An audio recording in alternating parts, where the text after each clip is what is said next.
नमस्कार, मी उज्ज्वला. मराठमोळी जीवन चॅनलमध्ये तुमचं सगळ्यांचं मनापासून खूप खूप स्वागत.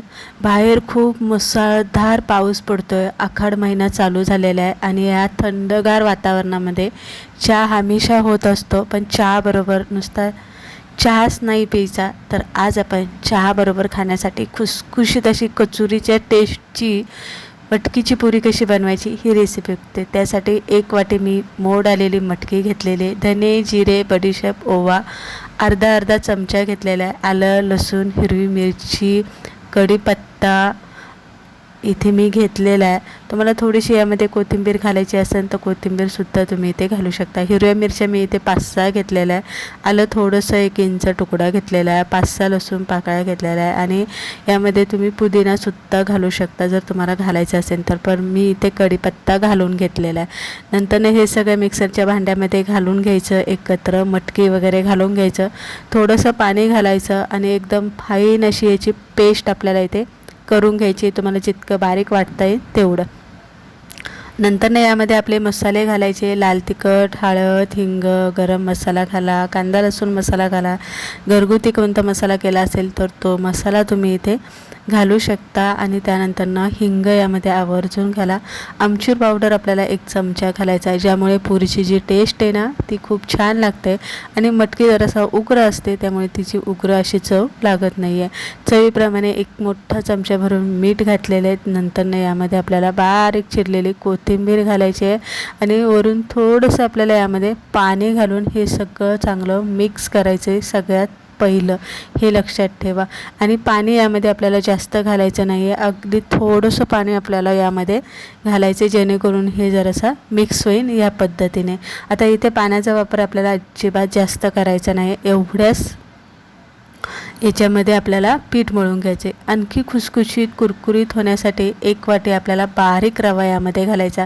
जर रवा बारीक नसेल, मोठा असेल, मिक्सरला जरासा बारीक करा आणि तो बारीक रवा यामध्ये घालून मिक्स करायचा. 2 मिनटं थांबायचं, जोपर्यंत रवा हे पाणी शोषून घेत नाही तोपर्यंत. आणि नंतरनं यामध्ये आपल्याला घालायचं आहे गव्हाचं पीठ. आता तुम्हाला रवा नसेल घालायचा तर तुम्ही रव्याच्या जागी तांदळाचं पीठसुद्धा वापरू शकता, हा सुद्धा तुमच्याकडे ऑप्शन आहे. आता यामध्ये एकदम गव्हाचं पीठ घालायचं नाही, जसं जसं बसेल तसं तसं आपल्याला हे गव्हाचं पीठ घालायचं आहे, कारण आपल्याला आता इथे एक्स्ट्रा पाण्याचा वापर अजिबात करायचा नाही.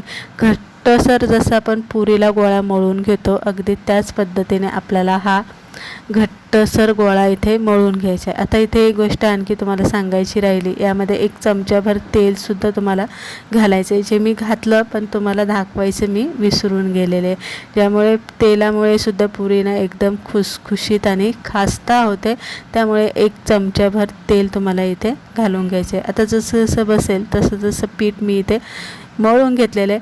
आता इथे मटकीचं पीठ आहे, काय होतं याला लगेच पाणी सुटलं जातं, त्यामुळे जास्त वेळ आपल्याला ठेवायची नाही, पण 10 मिनटं तरी आपल्याला हे पीठ भिजायला ठेवायचं. 10 मिनटानंतरनं तुम्ही बघू शकता बऱ्यापैकी पीठ आपलं एकदम लुसलुशीत झालेलं आहे. आता आपल्याला चपातीचा एक गोळा करून घ्यायचा. नेहमीची चपाती लाटतो तशीच एक चपाती मी लाटून घेत असते. तुम्हाला जर छोटे छोटे असे गोळे बनवून मग पुरी लाटायची असेल तर तुम्ही लाटू शकता, पण अशी एक मोठी चपाती लाटून घेऊन एखाद्या वाटीने कट केली की काय होतं, वेळ पण वाचतो आपला, पटकन होतात पुऱ्या बनवायच्या आणि सगळ्यात महत्त्वाचं म्हणजे सगळ्या पुऱ्या एकसारख्या होतात, आकाराने साईजने एकसारख्या होतात, जाड पातळ ज्या असतात त्यासुद्धा एकसारख्या होतात. त्यामुळे मी नेहमी अशी एक चपाती लाटून घेत असते आणि एका वाटीने पुऱ्या अशा कट करून घेत असते, जे मला सोपं जातं. पण तुम्हाला जसं सोपं वाटेल लाटण्यासाठी तसं तुम्ही पुऱ्या इथे बनवू शकता.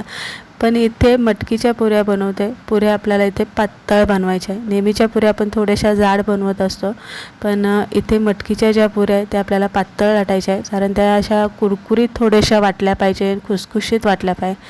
तेल चांगलं गरम करून घ्यायचं. आणि एक गोष्ट आणखी तुम्हाला सांगायची आहे, मटकीची पुरी आहे त्यामुळे तळायला थोडासा तिला वेळ लागतो. नेहमीची पुरी कशी पटकनी टाकली की पटकनी तळली जाते, पण ह्या पुरीला ना थोडासा वेळ लागतो.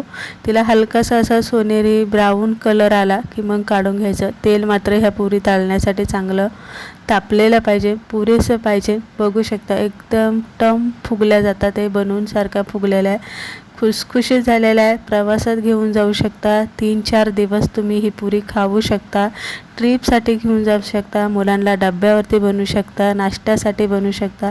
रेसिपी तुम्हाला आवडली असेल नक्की एकदा करून पहा. खायला खूप छान हेल्दी आहे, पोषक आहे आणि बनवायला एकदम अतिउत्तम सोपी